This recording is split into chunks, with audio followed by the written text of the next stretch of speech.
So, hi everybody, I'm Daniele and today I'm interviewing Mr. Hauder, the principal of our school.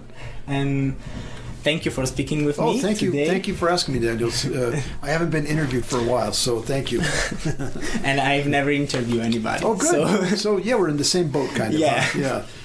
Can you tell our listener a little bit about how long have you been working here in Paisley Sure. in education? Well, I've been working in Paisley. This is starting my 7th year. So I've been here for 6 years and beginning my 7th year. Okay. Right, this year. Now, in education, altogether, counting my time in Paisley, I've been 38 years. 38 years. Yes, I started when I was 20. Nice. Do you believe that? I'm a little bit older than that, but you're very nice to believe that. Yeah, so I have 38 years, long time. And I worked before in California. I worked in a very large school district in Northern California, and then for a tiny bit of time in a private school in a smaller district too. So. Okay. What's the difference from a school like the one in California and Paisley? Well, first of all, Paisley is much smaller. Actually, the last school that I was principal of had more students in that one school than all of Lake County.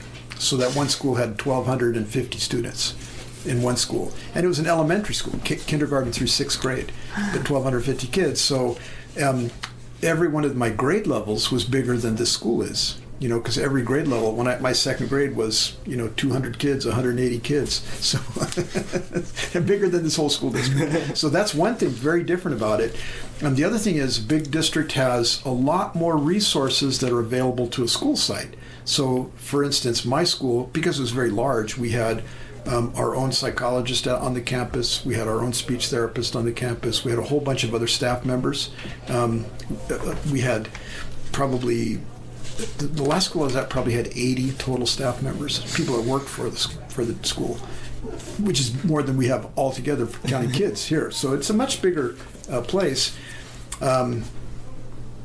The difference with Paisley, it of course is much smaller, and that was one of the things that appealed to me that I thought about would be fun to work in a school district. Was very small because I always want to get to know every kid, every parent, and in a big giant school like that, it's hard.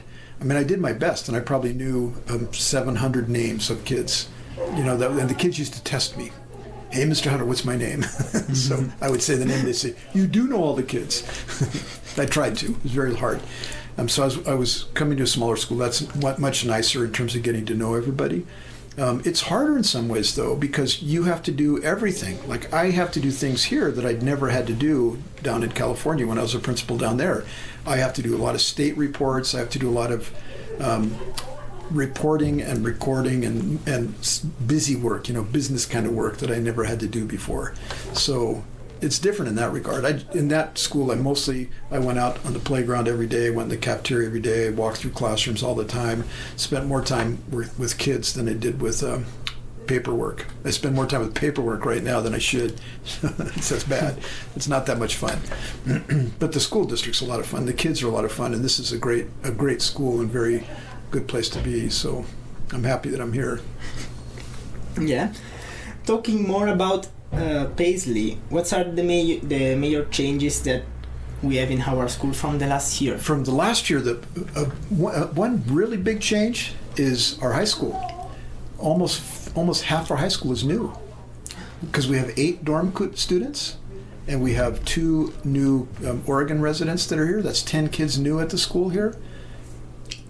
And we only have 21 high school kids. So almost half are new. Yeah, so that's a big change, and that's something that happens in Paisley every year.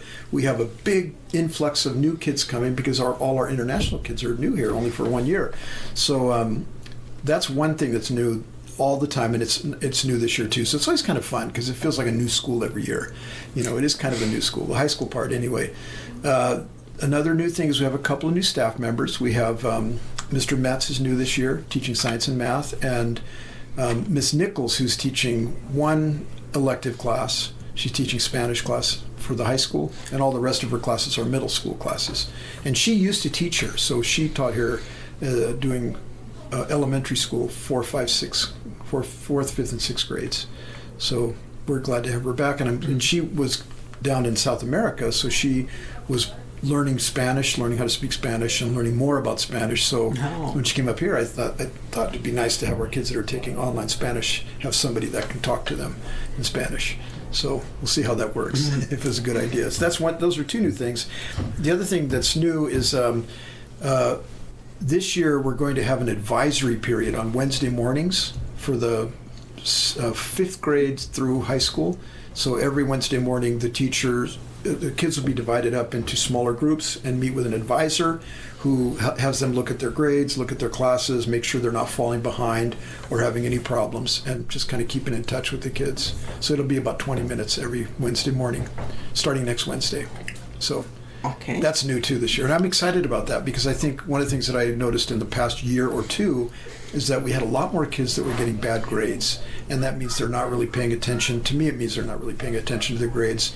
And we have that online account called Alma that every kid can access and look at their grades and see if they're missing assignments, see if their grade's gone down or if it's good, if they're happy with it, and they can do something about it in the next few days. So I think that'll be good for the kids. Yeah, I think that this is also easier in a school small like. Oh yeah, it should be. We'll see.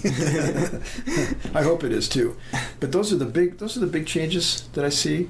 I'm just making sure I'm not missing. I just wrote a couple things down, but those are the big changes from last year. So. Okay. So you mentioned a few days ago, you mentioned AI on the regulation. Yes. And this is a big topic of the moment. Oh yeah, I know. Can you tell what you think about this new technology and if there is some application in the education field? Well, I think there definitely is application in the education field, and I think we have to help our students know what those applications are that are useful and valuable and that can be done in school. I think I've read quite a bit about AI, and I've tried a couple experiments with it too to see what it's able to do. So it's a powerful tool, and it, I think the first inclination for a school is to say we ban it. You can't do it, but I don't think that's realistic. I think banning AI would be like banning TikTok or banning some online platform of any kind, because kids are going to go do it anyway. You can say you can't do it. We can't control that. We can't control everything. But I think we do have an obligation to teach kids how it can be used in school and how you can use it effectively without getting yourself in trouble. So when I talked to you guys the other day, I said, if you use AI to do your schoolwork and then turn it in like it's yours, that's cheating. That's not something you should be doing. But if you use it to, and I wrote down some ideas so I could not forget them. If you use it for research, I think you asked, what if I use it for research? What if I use it for more information about a topic? That's perfectly fine. You just can't turn that work in as your own. And you might even share it with the teacher and say, hey, I looked on ChatGPT and I asked him this question. Here's what it came up with. What do you think about this? It could help you learn more about the topic you're working with. You know what I mean? You could also use it to edit your writing. Like, let's say you wrote, and especially the international students, writing in English may not be their strong suit, right? Yeah, it's quite difficult. So you can write your essay yourself and keep that copy of it, and then ask AI to help to make it better, like make my language better, make my sentences better, or help me do the introduction, that kind of a thing. And then turn the draft that you wrote in with the final copy. I think that would be an acceptable kind of a thing. It's let's say you have a vocabulary word you don't know. You could type that in AI and you could say, write me some sentences that use that word so you can really understand it. If something's confusing, I don't know a whole lot about physics. You guys are studying physics in 11th and 12th grade, but I don't know a whole lot about physics. I took one astrophysics class when I was in college, so I know something about that a little bit, but it was for laymen. It wasn't a mathematical-based course. It was just astrophysics, which is, stars and stuff. It was a very great class. I loved the class, but I don't know about quantum physics. I don't really understand that. It's a very difficult concept, but I could type that into AI. Tell me about quantum physics. What is quantum physics? And it would print stuff up you could learn from. So you can use it as a learning tool. I think that's very helpful use. I think teachers can use it to do research and use it as a learning tool also. And I know, like I said, everything that I've read about AI encourages, there's a few school districts in the United States, Los Angeles district, I think San Diego district in California, New York, the city of New York school district, they all banned it. They said no AI at all. And they discovered that was not a great approach. It didn't work. So I think that being strict and saying no, not at all is bad, but helping kids learn how to use it effectively where it can help them and not get them in trouble, I think is where we're going to land. So our policy is going to be, if you turn in work that's done by AI and you're telling the teacher it's your work, you're probably not going to get a grade for it. You'll probably get a 0. And the teacher might give you the chance to redo it on your own, or they might just give you a 0. That's going to be a challenging thing, so it's better not to do that. And if you do use it in some way, show the teacher how you've used it. If you have notes or something that you're using and you're rewriting stuff, or like I said, if you're having AI write a better opening paragraph, help me write and what should I write next, or something like that. You can probably get advice from it. I would think that would be helpful. And I would turn that in as part of your draft. Turn it in, say here's some help that I got from AI, but here's my final copy, and you can see that I wrote it all myself. So it'll be a challenge. There are websites and tools we can use to see if someone has copied something. We can put turn it in, and there's a few other websites that will, like if you wrote a paper and turned it in and I was your teacher, I could run that paper through a review process, and they would say 50% of this paper is plagiarized, it's copied. Or they could say it's unlikely this paper is plagiarized or copied. There's not much, it's all new, you're writing. So there are ways to see that, and AI they're starting to get some things to help with that. But I think it's going to be kind of impossible because AI is new. Each time you ask it a question, it does a new response. So it's a little bit different. It's going to be a challenging, but it's on the horizon. It's going to happen. It's going to happen everywhere. So, and it'll probably grow and become more and more useful, I would think, to school and industry and other things. So we got to help our kids learn about it, but not get in trouble for it. It'll be a balancing act for a while. We'll probably have lots of mistakes that we make in the process. But we're just going to start, like I said, with the simple idea that if you turn work in and you say it's yours and it's not, you are likely to get a 0. So that's kind of a starting point. And if you're not certain, talk to your teacher. And the teacher should have, I have some really great resources that I found. There's one, it's 2 full pages of things that would be good for kids to use AI for, and then a whole same column of things that are not good, so that would be bad. So hopefully that'll help the teachers. Yeah, probably also the teacher must know how to use AI before kids. They should use it too. They should use it and see what it can do. And AI also, there are some flaws in it, because AI, and again, this is from what I've read, I'm not an expert, but from what I've read is that AI, those resources for AI, if you ask it to do something for you, it isn't always right.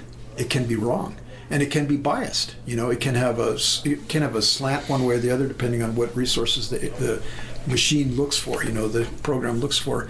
But the biggest thing is you could have answers that are wrong. And what I have heard is that sometimes the papers that kids have generated using AI they're not as good as what a paper that a kid wrote themselves would be.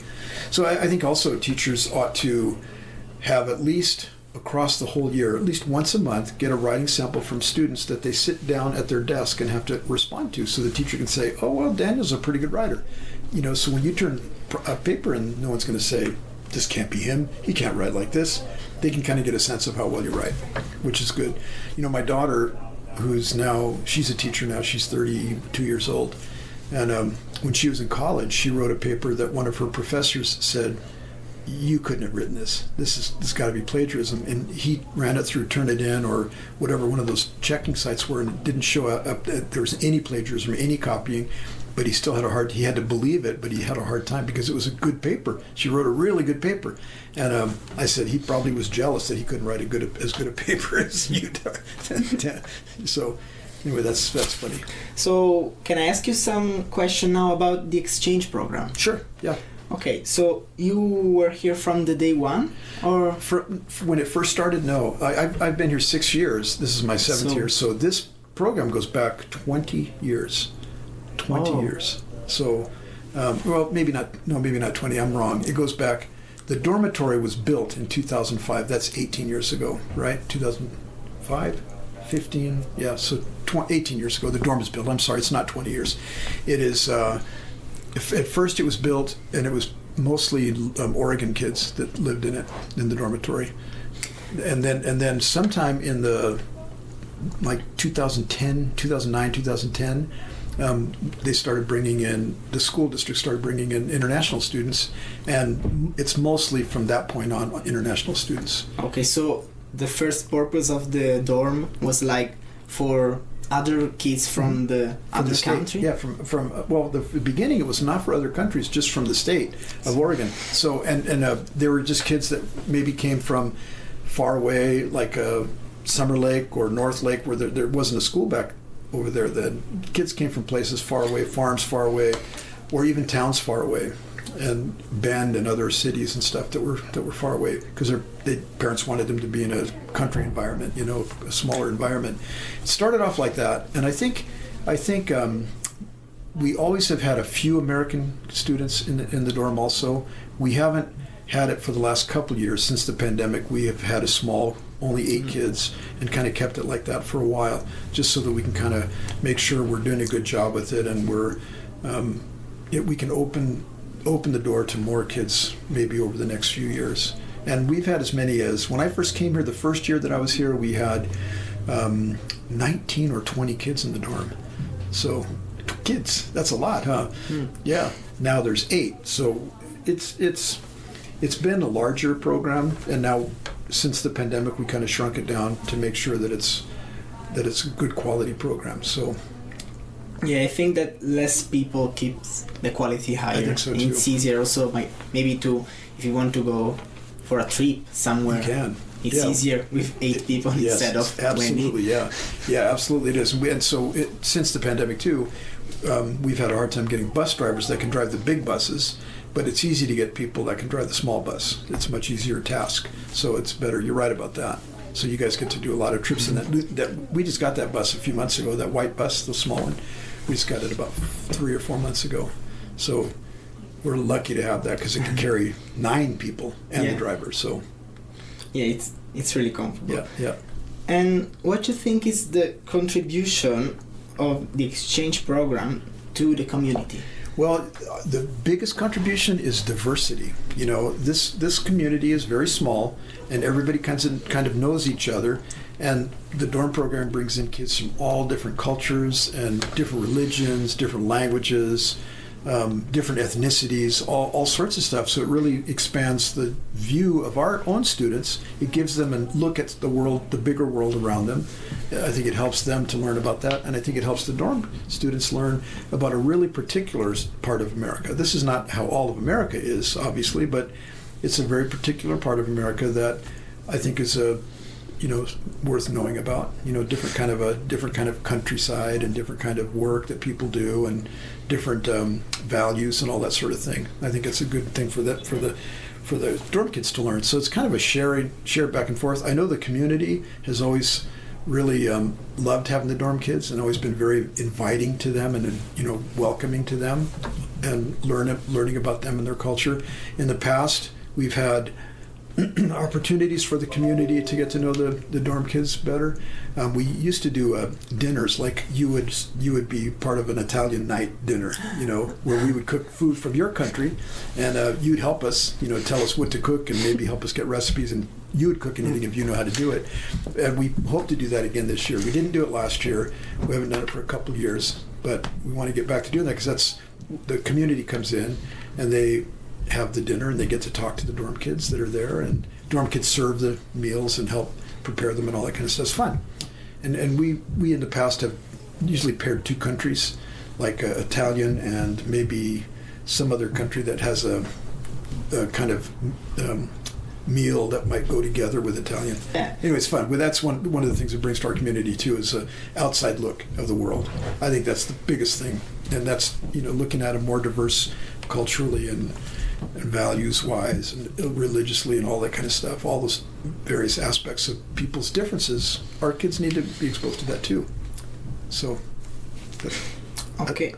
And what's something you learned from this program that helped you in a particular situation? That helped me? To me, the biggest thing that I learned is just about the values that other people have from different places. You know, there's a lot of similarities, a lot of things that all of us around the whole world are the same about, and there's a lot of things that are different. You know, a lot of things. You know, in some countries, kids in high school get to do things that they can't do here. You know, like I don't know about Italy, but I know some French and German, I think, kids can drink beer and stuff when they're 16 years old. And I don't know about Italy. If it's wine, maybe. Can you tell me can you drink wine in Italy at your age? Yeah, we can drink. Yeah. What's the age of consent for wine? I think it's different for other kinds of alcohol, but like Germany and France and stuff, I think beer and wine are treated differently. So it depends. If it's under a certain lineage level of alcohol, yeah, right. We can drink it from, I think, 12. But 12 years old? Really? I don't honestly don't know. But it's normal for like having a glass of wine during a dinner or a restaurant. For right. So it's treated differently than here in this country. And do you think because of that, do people have a different attitude about things like wine and stuff? Does the culture accept? You know. It's normal for us. Yeah. It's something that like it's part of our culture. Yeah. So I think it's normal it's strange when I got here. It was strange, like to 21 years. Yeah, that's old for a 12-year-old. Hey, I'm 12. I can drink this.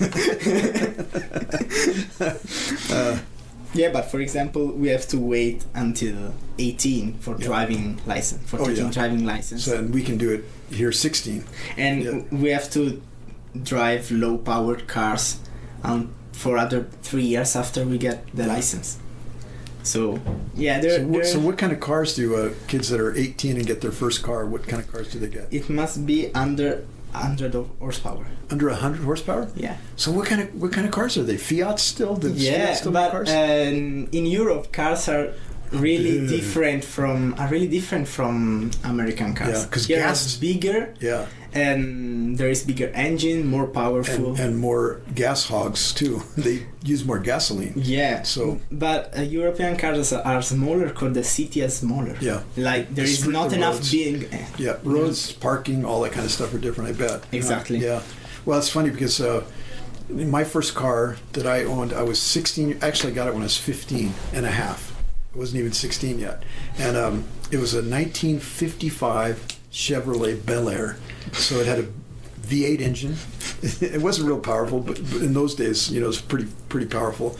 Got a V8 engine, and I did all the work on it myself. I took a auto shop class and learned how to do all the mechanical work on it. So I did change the oil and the spark plugs and the muffler and wheel.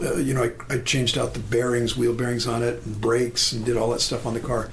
Because I had to. I couldn't afford to have it otherwise. It was expensive. Yeah, we have a lot of more regulation. We cannot just work on our cars. Yeah. It's more difficult to get powerful cars. Also, here's cheaper. Yeah. Like you can buy a Dodge for $400,000. For $40,000. Yeah, sorry. Yeah. So in Europe they cost lots more. So more expensive for the same amount of power. So I think that's the point of. That's one difference. Huh? Yeah, they're interesting. Yeah, and it's a thing that like hits you hard. When I arrived before arriving in Paisley, I stayed 3 days in New York for doing an orientation camp. Right. And that's a thing that hits you particularly because everything is just bigger. Yeah, there's a lot. Yeah, a lot big cities and crowded places. And it was also strange from going to a reality like New York and a small city like Paisley. Yeah. It's like it's the same states. It's America. Yeah, it's very different. Different states, but it's America and it's completely different. And you know what? I've lived in a few different places in only California. Well, I was born in the middle part of the United States, in Nebraska. I lived in California for most of my life, from the time I was 4 years old, and then I still live down there full time. I live up here part time just to work, but I still live down there. And I lived in a pretty big city in Southern California, outside of Los Angeles, a pretty big town, not as big as Los Angeles. And then I went to a really small town not as small as Paisley, in Northern California to go to college. And then sometime after I graduated college, I moved to Seattle, in Washington, the city of Seattle for a while, which is a big city. And then I moved to Sacramento, which is a medium-sized city. I lived there for 30-some years. And in fact, the house I just moved out of down there was in Sacramento. And I moved to a smaller town up in the foothills that we just bought this summer, is out in the countryside. So it's on some land. It's a bunch of trees, hundreds of trees on the property, and 2 houses. So yeah, another thing that it's like strange for a European is like thinking of, we went hiking near the reservoir. Yeah. And there was like bigger land. So lots big land and lots of space. You look at that and there's people that own that land, and it's strange because in Italy you usually own only one house, and they're also smaller than the American ones. Yeah. They are really smaller. Yeah, smaller yards and all that stuff, or apartments even. Yeah, we live in an apartment block of flats. So there is less villas. Yeah. And I have relatives that live in New York, and one of them, I think she's passed away now, but one of them she was very successful. She was a textile designer, and she made decent money, but her apartment was only, I think, maybe 2 times bigger than this room, I think. Very small. Had a little tiny kitchen, a bathroom, and a big room where she lived. So small, and it probably cost a lot of money because it was right downtown New York, right in one of those big tall buildings. So yeah, same thing in Milan. Yeah. Because if you want to buy a house or like rent one, there is so expensive. Yeah. If you want more like an American house in Italy, you have to stay outside. Yeah, the country. Really outside. Yeah. Well, it's the same. I think it's kind of the same here too. In the big cities, usually it's smaller properties and more expensive, and then the further you get away from them, the more inexpensive things are. Yeah. So, but it's still expensive. Still. Okay, there is anything else you would like to share to our listener? Well, I really appreciate you, Daniel, coming to interview me. I think that's a very neat thing, and you came up with some good questions, so I thank you for that. And I think we're going to have a great year at school this year. I'm looking forward to good things happening here. And we have new dorm parents that I think will they're doing a great work. I think they're doing a good job. It's a hard job, but they're doing a good job trying to keep you guys safe and happy. So, Yep. So thank you. Thank you too. I'm Daniel, and we interviewed Mr. Hauder, the principal of Paisley School, and that's all. Thank you for. Thank you, Daniel. Thank you. You did a good job. Thank you.